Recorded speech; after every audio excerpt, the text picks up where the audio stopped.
Assalamualaikum warahmatullahi wabarakatuh. Halo guys, selamat datang kembali di Sutradara Film.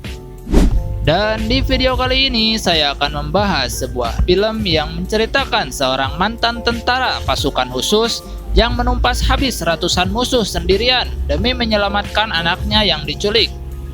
Dan bagaimana keseruan ceritanya? Tonton video ini sampai selesai. Cerita diawali dengan tiga pria yang dibunuh di lokasi berbeda oleh seorang pria bernama Cook. Dan para korban merupakan mantan tentara pasukan khusus yang memiliki identitas baru untuk menghindari musuh selama di medan perang. Dan cerita akan berfokus pada komandan mereka yang bernama John Matrix. Seorang pria berotot memiliki pangkat kolonel yang juga memiliki identitas baru, memiliki seorang anak perempuan bernama Jenny. Di sebuah desa kecil yang jauh dari kerumitan perkotaan.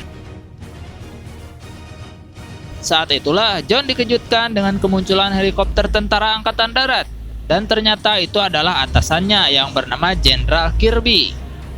Dia bermaksud memberitahu John tentang tiga mantan anak buahnya yang telah tewas dibunuh oleh seseorang misterius. Di mana Pak Jenderal meminta John untuk tetap berhati-hati supaya kejadian ini tidak terjadi padanya. Pak Jenderal juga menugaskan dua anak buahnya untuk menjaga kediaman John, meski pelaku berhasil ditangkap.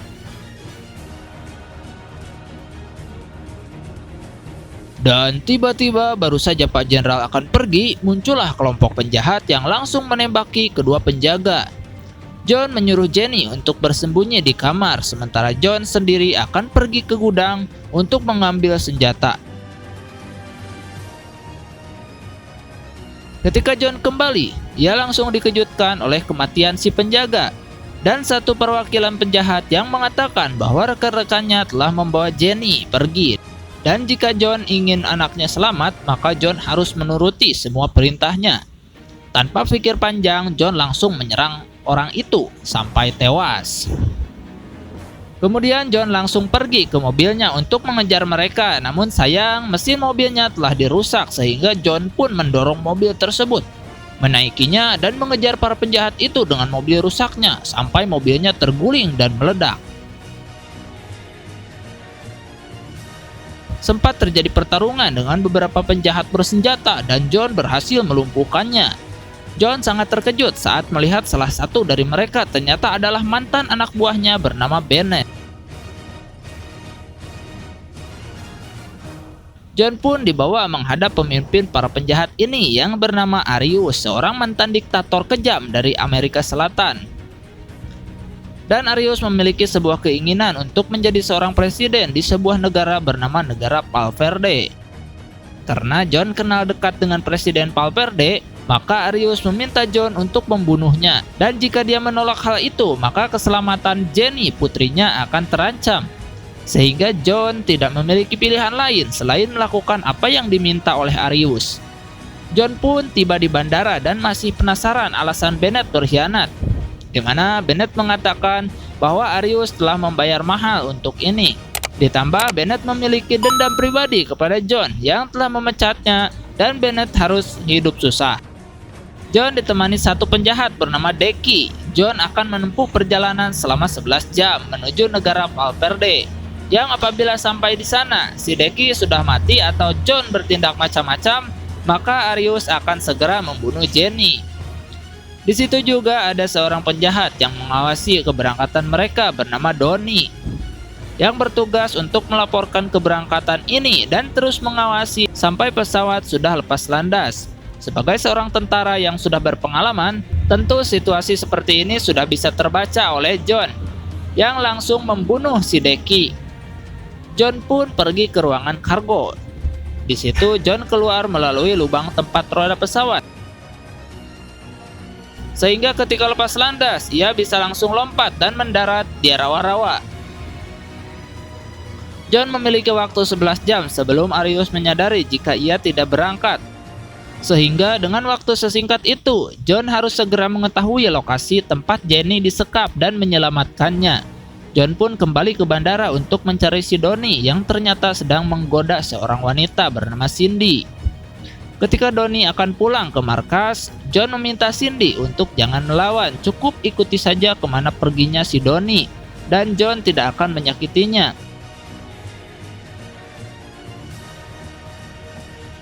Sampai di mall, John meyakinkan Cindy bahwa putrinya telah diculik dan Donnie adalah satu-satunya kesempatan untuk ia bisa menyelamatkan putrinya, di mana John meminta Cindy untuk merayu si Donnie, menggiringnya ke tempat sepi dan John akan mengurusinya. Tapi Cindy tidak percaya begitu saja pada John. Cindy segera melaporkan John kepada security mall bahwa ada orang gila berbadan besar yang cukup berbahaya. Saat itulah John langsung sadar jika Cindy tidak bisa dipercaya, yang ketika John sedang melawan para satpam, Donnie pun langsung berlari menuju wartel untuk melaporkan hal ini kepada Arius.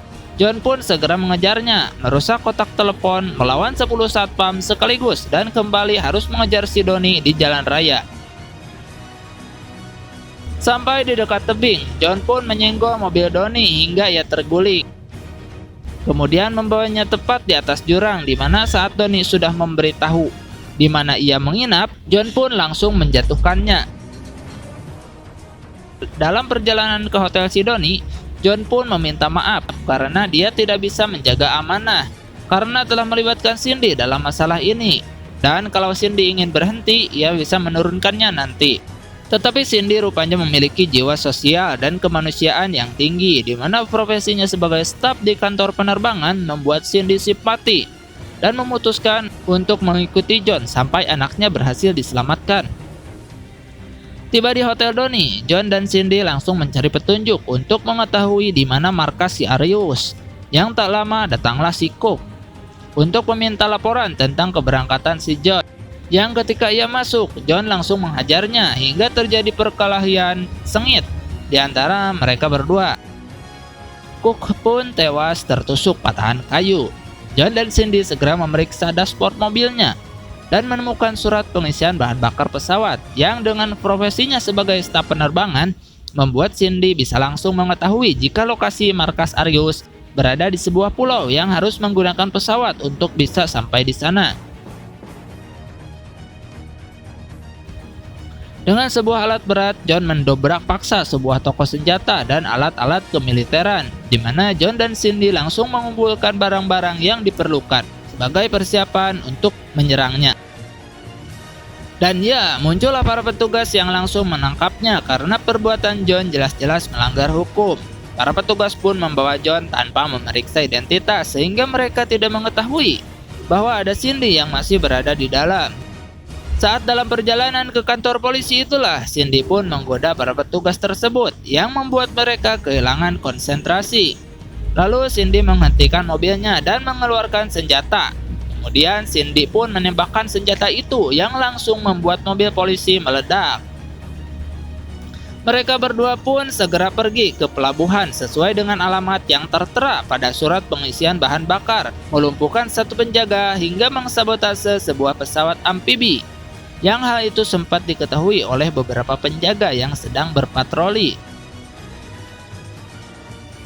Ketika sudah lepas landas, mereka pun dihubungi oleh pusat angkatan udara yang menyuruh John untuk tidak memasuki kawasan larangan terbang, di mana Cindy lagi-lagi memberikan kontribusi dengan menurunkan pesawatnya dekat dengan permukaan air, sehingga pesawat mereka tidak bisa tertangkap oleh radar. Di saat yang bersamaan, Jenny sedang dikurung di sebuah ruangan dan berkat didikan cerdas sang ayah, Jenny memiliki inisiatif sendiri untuk kabur, yakni dengan mencongkel dinding kayu menggunakan alat keras yang ada di sekitarnya. Bennett sendiri nampak tidak suka melihat pasukan tentara si Arius yang sok jagoan. Seolah pernah terjun langsung ke medan perang, di mana Bennett langsung bersombong diri kepada Arius bahwa pasukannya sangat tidak berkualitas. Bennett pun menceritakan pengalaman dirinya dan John yang bisa membunuh puluhan bahkan ratusan prajurit dalam sekejap. Yang hal itu justru malah membuka tentang kelemahannya sendiri, di mana Arius sadar jika alasan Bennett berkhianat adalah karena terobsesi dengan sosok John yang lebih hebat darinya. Di saat itu, dengan peta yang ia temukan di dashboard, mereka pun akhirnya sampai di pulau yang dituju. Cindy disuruh untuk menunggu di pesawat dan menghubungi Jenderal Kirby. sementara Jon akan menghancurkan markas si Arius untuk menyelamatkan putrinya. Sementara itu di Valverde, anak buah si Arius pun terkejut dengan Deki yang ditemukan sudah tewas, sehingga mereka langsung melaporkan hal ini kepada Arius, yang akhirnya menyadari jika Jon tidak pernah terbang ke Valverde.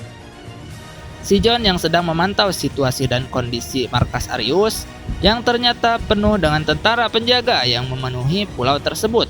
Namun si Jon tidak pernah takut atau gentar melihat jumlah musuh lebih banyak dan justru malah terobos begitu saja, seperti tidak memiliki rasa takut sama sekali. Tanpa membuang waktu, Jon pun langsung melumpuhkan satu persatu penjagaan, di mana Jon juga sudah menaruh peledak kendali jarak jauh di setiap bangunan untuk meledakkan mereka semua sekaligus. Ledakan tersebut langsung disambut bahagia oleh Bennett, yang sudah tidak sabar ingin berhadapan langsung dengan sosok si Jon. Berbeda dengan Arius yang gagal jadi presiden, ia langsung mengerahkan seluruh pasukannya. Di sisi lain, Jaime sendiri berhasil kabur melalui dinding kayu yang sudah dilubangi, di mana hal itu berhasil diketahui oleh Bennett, yang langsung mengejarnya karena Jaime adalah satu-satunya jaminan ia tidak akan dibunuh oleh si Jon.